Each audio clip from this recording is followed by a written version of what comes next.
네, 안녕하세요. 반갑습니다. 1월 14일 NBA 분석 방송 시작해 보도록 하겠습니다. 자, 일단 오늘도 저희 방송 찾아주신 모든 형님들 다들 감사드리고요. 유튜브로 보시는 분들은 구독, 좋아요 한 번씩만 눌러주시면, 챙겨주시면 감사드리겠습니다. 자, 그리고 유튜브로 보시는 분들도 지금 멤버십이 오픈이 되어 있어요. 그래서 전체 경기에 대한 분석표라든지 주목할 만한 탑4에 대한 경기들 체크해 보고 싶다라고 하시는 분들 계시면은 많은 관심 또 참여까지 부탁드리겠습니다. 제가 사실 휴방을 가져갈 때도 그 전체 표라든지 주목할 경기들은 업로드를 해드리고 있거든요. 그래서 체크해 보실 분들 최근에 이제 흐름은 커뮤니티 가시면 나와 있기 때문에 참고하셔서 많은 관심 또 참여까지 부탁을 드려보도록 하겠습니다. 자, 내일 NBA 총 7가지 경기 있고요. 7가지 경기 전부 다 분석 준비해 왔고, 다만 저의 멘트가 100% 정답은 아니기 때문에 참고하시면 될 것 같고요. 자기의 분석과 한번 맞춰보시면 좋을 것 같거든요. 그래서 참고들 하시면 될 것 같고 들어가겠습니다.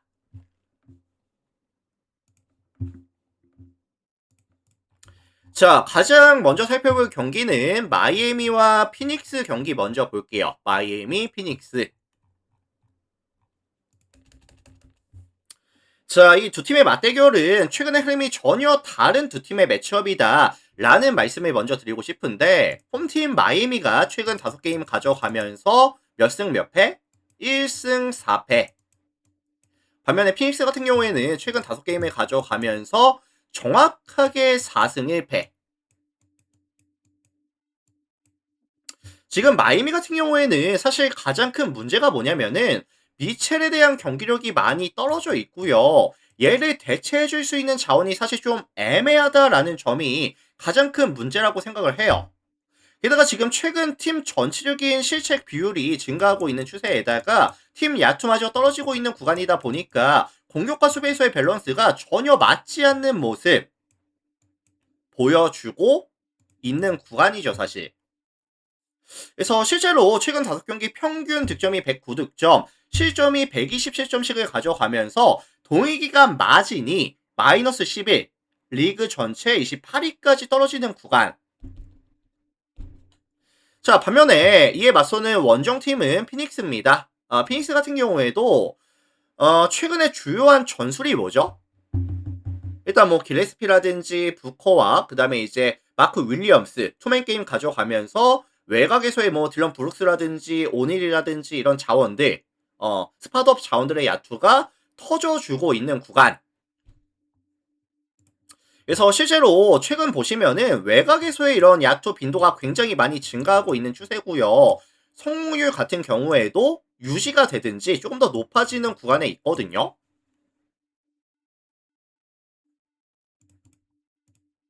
그래서 마이미 같은 경우에도 사실 기본적으로 뺏는 수비를 가져가는 팀인데 뺏는 수비가 안 됐을 때 오픈 상황을 내어주는 빈도가 조금 높은 팀이다 보니까 3점에 대한 효율이 피닉스 입장에서는 충분히 나와줄 수가 있을 것이다 라고 저는 생각을 해요. 그래서 이거 종합해 보면은 사실 피닉스가 이제 조금 더 많은 포지션이라든지 조금 더 높은 성공률을 가져갈 수 있는 다운 템포의 경기라고 저는 생각을 하거든요. 그래서 피닉스 플랜이라든지 아니면 역배 가능성 아니면 저득점에 대한 가능성까지 같이 언급을 드려보겠습니다. 그래서 양 팀 다 뺏는 수비를 가져가는 팀들이기 때문에 최근에 집중력이 누가 더 좋은지 이게 굉장히 전 중요하다고 보거든요. 그래서 종합해보면 피닉스의 1.5 플랜이라든지 아니면 역배 가능성 아니면 231.5 언더에 대한 가능성까지 같이 언급을 드리겠습니다. 피닉스가 주도하는 빠른 템포의 경기가 아니라 마이애미가 주도하는 빠른 템포 경기가 아니라 피닉스가 주도하는 약간 다운 템포 수비 위주 요런 게임이 될 것 같아요. 참고하시고.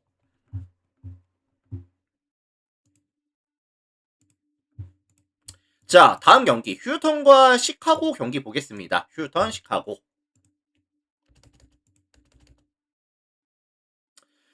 자, 홈팀 휴턴이 최근에 좀 연패가 길어집니다. 3연패죠. 3연패 구간인데 다만 이 휴턴 입장에서도 긍정적인 이슈가 몇 가지 보이기는 해요. 어떤 게 있을까요? 일단은 생군이 지난 세크라멘토 전부터 합류가 됐고요. 내일 경기부터는 이제 메디컬 리포트 특별한 이슈 없이 아마 정상 출전이 가능할 것 같아요.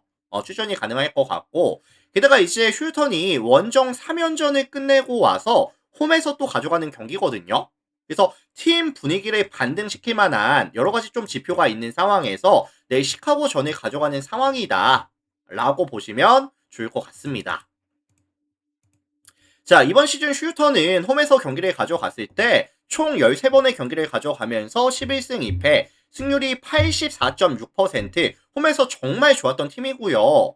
일단 뭐 생군이 합류하면서 1대1 공격 옵션이라든지 부세피치를 좀 공략해 준다든지 아니면 뭐 더블팀 들어왔을 때 외곽에서의 기회도 충분히 나와줄 수 있고 최근 주춤한 이 지표 자체가 반등 가능성을 볼 가능성을 좀 열어두긴 할게요.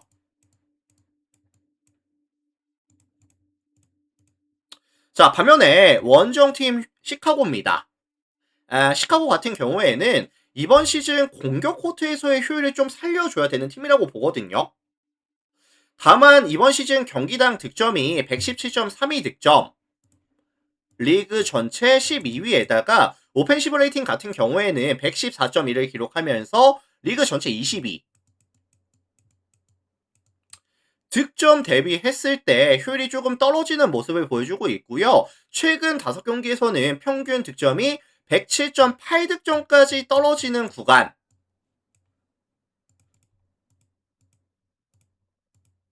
그래서 대부분의 시카고의 공격이 지금 미드레인지라든지 아니면 외곽에서의 공격을 많이 가져가고 있는 상황인데 사실 슈턴의 컨택 능력을 감안해 봤을 때 사이즈에서의 이점이라든지 컨택 능력을 감안해 봤을 때 시카고의 득점에 대한 기대값을 높게 잡아주기가 조금 어렵다라는 생각이 들어요.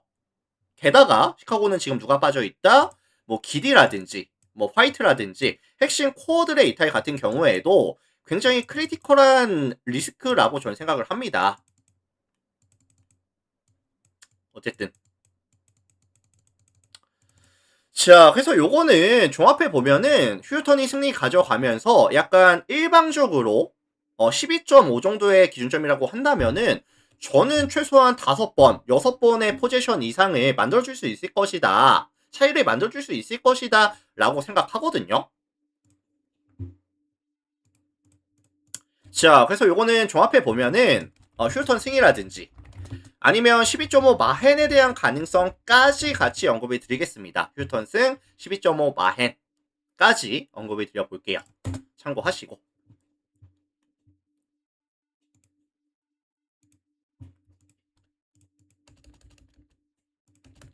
자, 다음 경기 미러키랑 미네소타 보겠습니다. 미러키, 미네소타. 자, 이 부분은 사실 가장 먼저 눈에 띄는 부분은 미네소타의 결장자 이슈. 뭐 에더즈라든지 고베어가 지금 빠지는 구간인데 사실 이 고베어의 빈 자리를 나질 리드가 들어오면서 디비첸조, 하이란, 맥다니엘스, 랜드, 나질 리드까지 약간 기동력에서 조금 더 강점을 가져갈 수 있겠죠. 그래서 조금 더 템포를 빠르게 끌어올릴 수 있는 상황이고요. 최근에 이 미네소타가 득점에 대한 지원이 되게 잘 되는 구간이거든요. 일단은 시즌 평균 득점이 119.88득점으로 나쁘지 않은 팀인데 최근 5경기에서는 126.4득점까지 득점에 대한 추세가 증가해주는 추세에 있고 외곽에서의 2점 라인에서의 팀 야투도 터져주고 있다.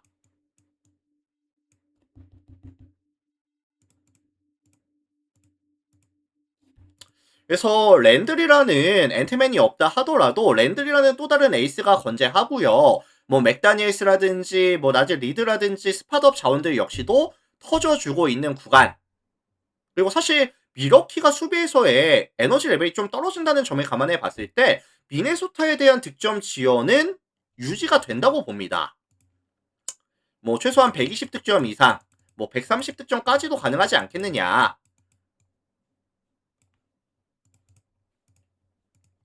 자, 다만 홈팀 미러키 같은 경우에도 아테토 쿤보라는 이 4번에 대한 밸류 사실 쿤보가 밀고 들어갔을 때 랜들이라든지 라지 리드가 이거 1대1로 막아내긴 좀 어렵다라는 생각이 들거든요. 그래서 최근에 미러키의 공격이 쿤보가 이제 공간이 조금 만들어주고 외곽에서의 득점 지원도 또 잘 되고 있는 상황이고 팀 전체적인 야투가 터져주고 있는 구간. 그래서 이게 사실 양 팀 중에 더 나은 공격에서의 강점, 야투 퍼센테이지를 가져가는 팀이 유리한 경기라고 생각이 들고 있고요. 그리고 사실 미러키가 최근 이런 세컨 찬스에 대한 억제라든지 제공권 확보가 조금 흔들리는 모습을 또 보여주고 있는 구간이다 보니까 포지션은 미네소타가 조금 더 많이 가져갈 수도 있다고 봐요. 그래서 요거는 뭐 종합해 보면은 접전 다득점에 대한 가능성 정도만 언급을 드려보도록 하겠습니다. 아마 양 팀이 퍼센테이지 자체는 비슷하게 터져줄 것 같은데 포지션을 미네소타가 조금 더 많이 가져갈 수도 있다. 라는 점을 감안했을 때 접전 다득점에 대한 가능성 정도 언급을 드려보도록 하겠습니다.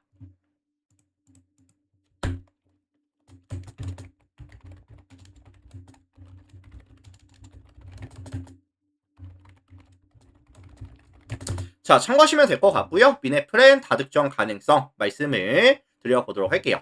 다음 경기 넘어갈게요.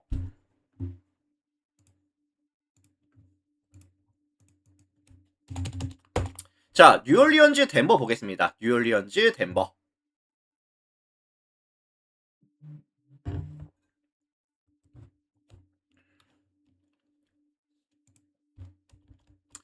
자, 이 매치업은 사실 덴버에 대한 선호도가 조금 높을 수 있는 경기라고 생각을 하거든요. 지금 덴버가 사실 뭐 요키치라든지 카메론 존스, 뭐 크리스찬 브라운 등등이 빠졌을 때도 자말 머레이까지 빠지는 구간에서도 수비 코트에서의 강점, 수비 코트에서의 컨택 능력을 기반으로 가져가면서 직전에 미러키를 잡아내고 왔어요. 다만 지금 덴버라는 팀이 뭐 요키치, 존슨, 발란슈나스, 브라운까지 빠져 있는 것도 맞지만 자말 머레이 같은 경우에도 사실 내일 경기 결장에 대한 가능성이 조금 높아 보이긴 하거든요. 그럼 이제 뭐 피켓이라든지 아니면 브루스 브라운이 이 빈 자리를 메꿔줄 텐데 사실 이 뉴올리언즈라는 팀 자체가 이번 시즌 기본적인 수비 스탠스 자체가 뺏는 수비거든요. 뺏는 수비와 높은 에너지 레벨.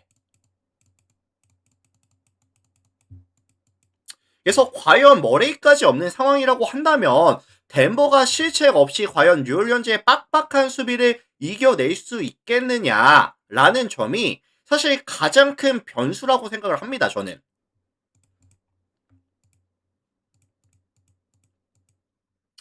자, 반면에 홈팀 뉴올리언즈 같은 경우에도 일단은 뭐 상대 실책을 좀 유도해 주면서 트랜지션 상황을 유도해 줄 수 있다든지 아니면 뭐 윌리엄슨이라든지 데릭 퀸이 보여줄 수 있는 포스트에서의 이런 강점들을 살려줄 수 있는 경기라고 한다면 지금 덴버 같은 경우에는 요키시라든지 발란슈나스까지 빠지면서 팀 전체적인 사이즈가 조금 내려가는 구간이기도 하거든요.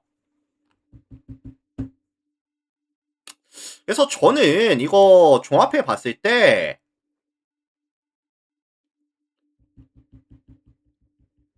오히려 덴버가 이렇게 좀 타이트한 수비를 가져가는 팀을 만났을 때 빠른 템포로 템포를 가져가는 팀을 만났을 때 오히려 고전할 가능성이 존재한다라는 생각을 합니다. 사실. 그래서 저는 이거 뉴올리언즈가 최소한 접전까지는 만들어줄 수 있지 않을까? 라는 생각이 들고 있고요. 이거 뉴올리언즈 프렌이라든지 아니면 뭐 역배에 대한 가능성까지도 일단은 열어둘게요. 참고하시면 될 것 같고 일단은 머레이의 출전 가능성이 가장 핵심이 될 것 같습니다. 자, 참고들 하시고 다음 경기 갈게요.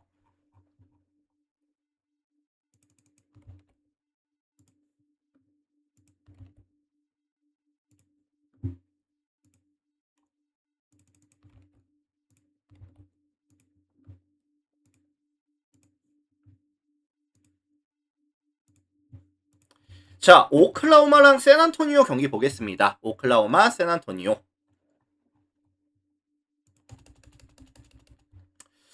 자, 이번 시즌 사실 오클라호마라는 팀 자체가 굉장히 강팀이긴 하거든요. 이번 시즌 토탈 40번의 경기를 가져가면서 33승 7패, 승률이 82.5%. 굉장히 강팀인데, 사실 유난히 조금 상대 전적에서 약한 팀이 있었습니다. 어느 팀이었죠? 얘네죠, 얘네. 샌안토니오. 이번 시즌 샌안토니오의 맞대결에 있어서는 총 3번을 맞붙어서 3번 다 졌어요.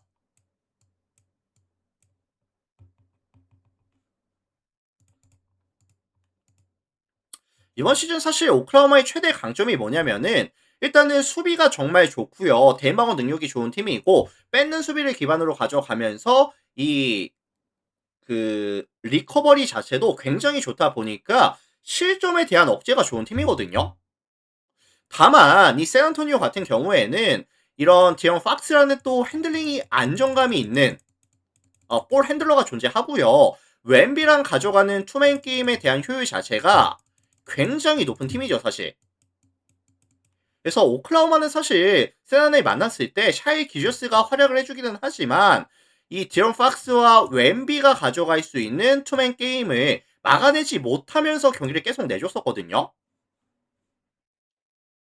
그리고 최근에 또 불안한 게 뭐냐면은 사실 하텐까지 빠져있는 구간이다 보니까 리바운드에 대한 단속이 또 안 되고 있습니다, 최근에. 그리고 사실 오클라호마가 최근에 외곽에서에 대한 득점 지원도 서로 안 되고 있는 구간이기도 하거든요.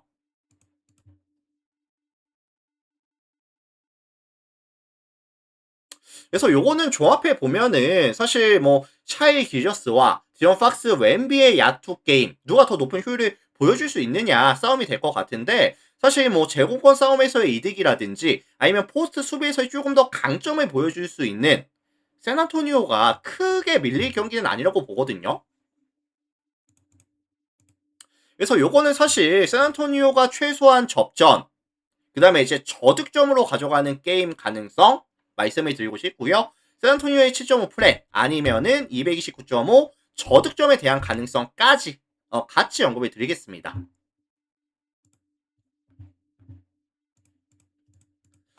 자, 그래서 요거는 이제 샌안토니오 7.5 플랫 아니면 229.5 언더에 대한 가능성까지 같이 말씀을 드려볼게요. 참고하시면 될 것 같고 다음 경기 넘어가겠습니다.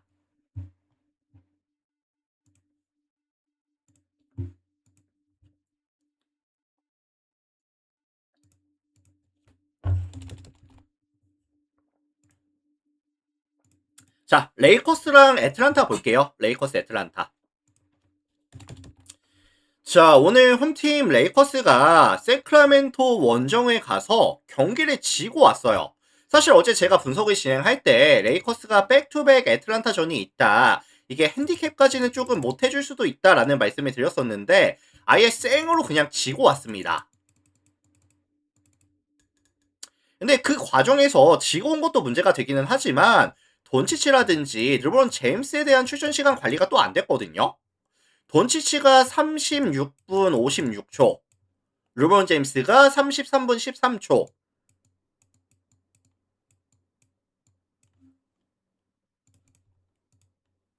그래서 과연 지금 내일 레이커스가 애틀란타라는 팀을 만나서 이 애틀란타의 윙 자원들의 높은 에너지 레벨, 공격과 수비에서의 높은 에너지 레벨을 감당할 수 있겠느냐, 백투백에서.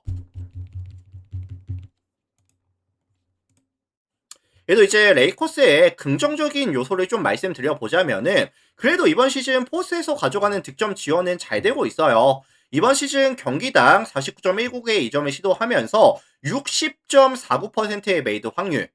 그리고 사실 애틀란타는 제런 존슨이라든지 오쿠어가 보여줄 수 있는 수비 코트에서의 좀 강점이 있는 팀은 아니거든요. 2점 허용률도 굉장히 높은 팀이고. 다만, 다만 제가 염려가 되는 거는 이 앞선에서 이 애틀란타가 다니엘스라든지 알렉산더 워커가 사실 좀 앞선에서부터 풀코스 프레스를 또 가져갈 수도 있거든요. 그래서 이 앞선에서부터 상대에게 뺏는 수비를 가져간다든지 턴오버를 유발해준다든지 했을 때 과연 포스까지 볼이 투입이 될 수 있겠느냐. 아니면 외곽이 강요되는 상황에서 야투율이 나와줄 수 있겠느냐. 이런 게 사실 저는 좀 많이 불안하긴 하거든요.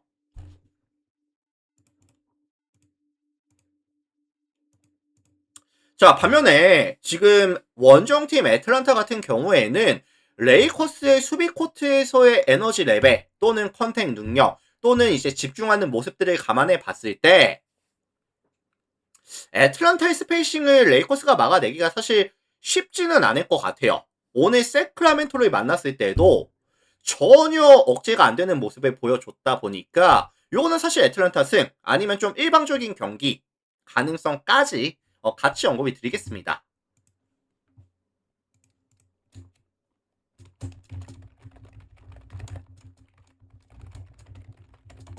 자, 참고하시면 될 것 같고 다음 경기 들어갈게요. 골스랑 포트 보겠습니다.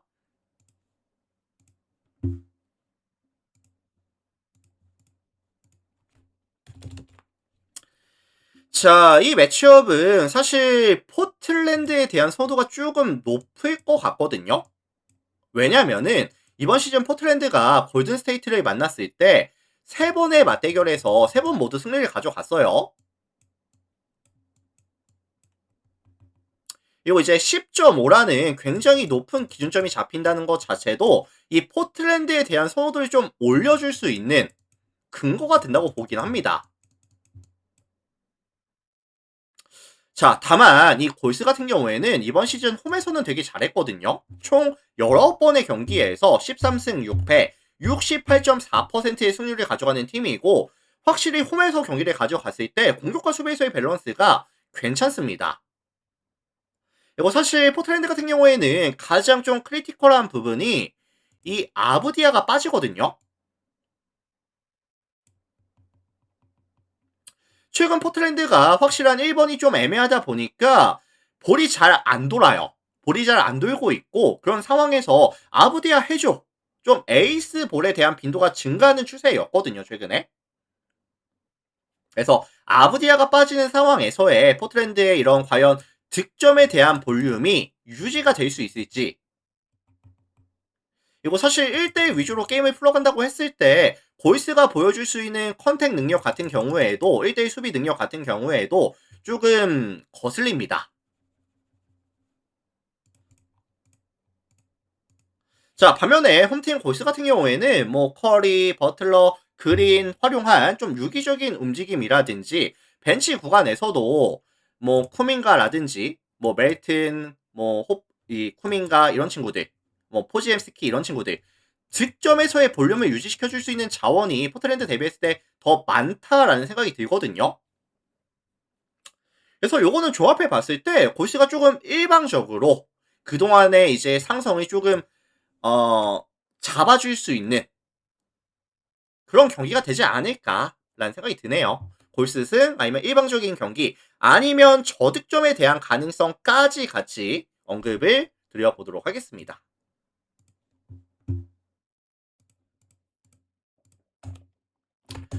자, 골든스테이트 승리 보고요. 아니면 이제 10.5 마헨 아니면 225.5 언더에 대한 가능성까지 같이 언급을 드려보도록 하겠습니다. 참고들 해주시고. 자, 이렇게 해서 오늘 제가 준비해온 총 7가지 경기 분석 다 같이 진행해 봤고요. 일단 오늘 저의 분석 멘트가 뭐 도움이 됐다든지 아니면 뭐 잘 들었습니다 라고 하시는 분들은 나가시기 전에 구독, 좋아요 한 번씩만 부탁을 드려보도록 하고요. 자, 유튜브 형님들 먼저 좀 인사드릴게요. 오늘도 많이들 봐주셔서 감사드리고 다들 내일 뵙도록 하겠습니다. 마무리할게요.